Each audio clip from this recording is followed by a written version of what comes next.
مسخره بازی بسته، یه چیز بخوریم ضعف نکنیم. من فکر کردم برم توی یخچال هرچی که داریم پیدا کنیم، یه تفتیش بدیم به عنوان صبحونه، به عنوان صبحونه. دقت کنیم باید لهجه تهرانی رو حتما حفظ کنیم. به عنوان صبحانه یه چیزی بخوریم. چیز خاصی پیدا نکردم متاسفانه، فقط قارچ و کلم و بروکلی و از این فلفله و اینا پیدا کردم. یه تفتیش میدیم، یه تخم مرغ میزنیم تنگش، ناهارش میکنیم، ببخشید برانچش میکنیم، که یعنی یه چیز بین صبحونه ناهار دیگه، برای اینکه الان فکر کنم 11 ایناست، تا درست شه میشه 11 و نیم، تا بخوریمش تمام شه میشه 12. هم برای صبحونه دیره هم برای ناهار زوده، و من این خوبه دیگه. تا 5 و 6 هم یه چیزی میخوریم به عنوان شام و پرونده رو میبندیم. به خدا واقعا آدم 8 ساعت اونجا رو باید نگاه کنم. 8 ساعت کم نیستا آشپزی میکنین برای یه رب.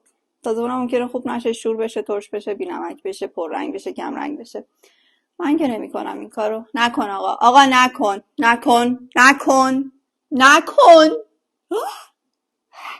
به نظرم که به خاطر یه رب غذا خوردن، تازه مثلا بعضی 2 دقیقه میخورن، بعضی همون یه رب، بستگی به آدمش داره. 8 ساعت آشپزی نکنیم، من نمیتونم. بعد برای هر چیزی که خیلی بیشتر زمان میذارم خرابتر میشه، اصلا در نمیاد. برای همین من همین غذایی که 2 دقیقه 5 دقیقه 10 دقیقه که درست میکنم بهتر میشه. یعنی همین آمادم که نیست، من آمادش میکنم. چرا میگن آماده؟ از تکلم رفتم.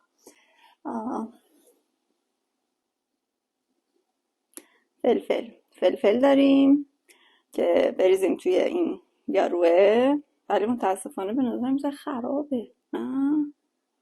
فلفل خراب نمیشه.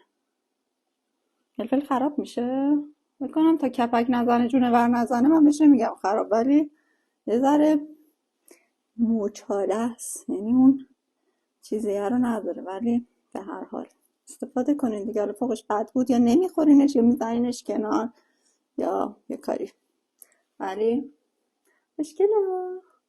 ابر به من کج نکن، کج کلاخانی یارم، خوشگلم دلها گرفتم، یک زن و یک سوارم، هیچ کجا را نیزدارم، عاشق اسب سفیدم، دختری چون سوارم، ایستم کمند بالا، چین بلند بالا، ایستم کمند. دیر اومدی خیلی دیره، جای دیگه دل اسیره، حرفای قشنگ اصلا توی گوش دل نمیره، دیدمت نگاهت عاشقانه بود، از گذشته ها برام نشانه بود، سلام تو شنیدم، نگاه عشق و دیدم، توی گوش دل نمیره.